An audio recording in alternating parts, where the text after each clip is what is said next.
दुग्धा market field में 5 बजे सुबह से योग शिविर चल रहा है। ये 1 सप्ताह का योग शिविर है, 1 तारीख से 7 तारीख तक। और 5 बजे सुबह सभी औरत और जेंट्स, जो भी महिला और जेंट्स हैं, सभी लोग मार्केट फील्ड के प्रांगण में पहुंच चुके हैं और योगा स्टार्ट हो गया है। यहाँ श्रद्धा दीदी जी आई हैं, वो योग सिखा रही हैं और बता भी रही हैं बहुत कुछ।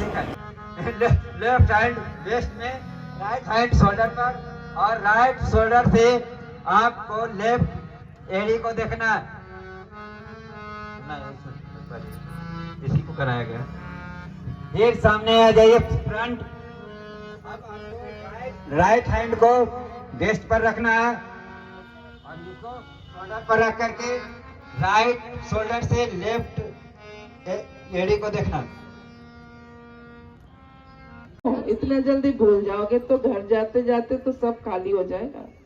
ये है वरुण मुद्रा। बोलो वरुण मुद्रा। वरुण मुद्रा में किसको बैठना चाहिए? जिनके शरीर में जल की दिक्कत है, मूत्र संबंधी विकार है जिसके अंदर। वरुण मुद्रा में आप योग करें बैठ के घर में भी। और एक मुद्रा में आपको 15 मिनट बैठना है लगातार, तब उसका प्रभाव तुरंत पड़ेगा। फिर यह है पृथ्वी मुद्रा। पृथ्वी मुद्रा में किसको बैठना चाहिए? जिसको अपना वजन बढ़ाना है, ठीक है ना। और इसको ऐसे लगा लिया तो यह है सूर्य मुद्रा। सूर्य मुद्रा में वजन कम होता है और जिसको सालों भर सर्दी, खांसी, कफ, दमा, अस्थमा, नजला, साइनस इत्यादि है, वो व्यक्ति सूर्य मुद्रा में बैठ के। और जिसको बहुत ठंड लगता है, जिसको बहुत ठंड लगता है, वो ऐसे कस के दबाएं, तुरंत ठंड भाग जाती है।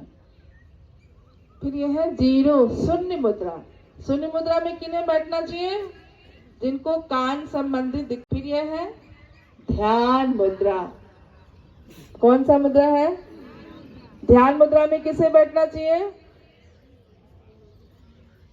जिसको तनाव होता है, जिसका बीपी हाई होता है, स्ट्रेस को रिलीज करता है।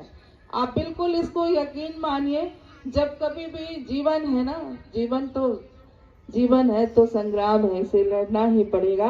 कभी कभी ऐसा लगता है कि ऐसी समस्या आ गई जीवन में, ऐसी न्यूज सुन ले तो जैसे हार्ट के रोगी होते ना, उनको बहुत ज्यादा खुशी भी नहीं बर्दाश्त होती है और गम भी नहीं, तो धड़कन तेज हो जाता है। उस समय आप सीधा ध्यान मुद्रा में बैठ के लंबी लंबी श्वास को भरेंगे। तो आइए आपको करवाते हैं भ्रस्त्रिका प्राणायाम। तो आप अपने रोगों के हिसाब से, अगर आपको कुछ भी नहीं याद रहा तो कम से कम ये है, इस मुद्रा को ध्यान मुद्रा बोलते हैं। यहाँ इसमें या तो वायु मुद्रा, 2 में आप जरूर बैठ सकते हैं मुद्रा लेके, ठीक है। और पोष अमृत बेला में जब भगवान स्वयं मंद मंद हवा के झोंके आपके चेहरे पे दे रहे हैं, मंद मंद मुस्कान, ये जब परमपिता परमेश्वर जब खुश होते हैं ना, तो ऐसे ही हवा बरसाते हैं, बरसात करवाते हैं, तो ये उनका आशीर्वाद होता है। तो हम करें भ्रस्त्रिका प्राणायाम। लंबी गहरी श्वास अपने हृदय में भरें और छोड़ें। जब श्वास भरते हैं तो उसमें कंजूसी मत कीजिए, पूरा भरना है, पूरे फेफड़े, पूरे लंग्स को आगे की तरफ ऐसे करेंगे, पूरा श्वास भरिए। घरों में तो आप कर ही रहे थे, लेकिन आपको कोई बताने वाला नहीं था कि आप कहाँ पे गलत कर रहे, कहाँ पे आपका ठीक हो रहा है। जब इस तरह के शिविरों में आप आते हैं तो करें योग, रहें निरोग। ये वीडियो देखें, आपको अच्छा लगे तो इसे लाइक करें, सब्सक्राइब करें, बेल आइकन दबाएं। और जो लोग योग करना चाहते हैं वो मार्केट फील्ड दुग्धा में पहुँचें और सभी लोगों के साथ एंजॉय करते हुए योग शिविर को ज्वाइन करें और योग शिविर में शामिल होकर योगाभ्यास करें। इस तरह के शिविर के आयोजन होने पे उस व्यक्ति को 5 से 7 दिन में लाभ मिल जाता है। आज हम आपसे पूछेंगे कि आज चौथा दिन है, आपके शरीर में क्या क्या परिवर्तन हुआ जो बहुत ईमानदारी से और नियमित कर रहे थे योगाभ्यास।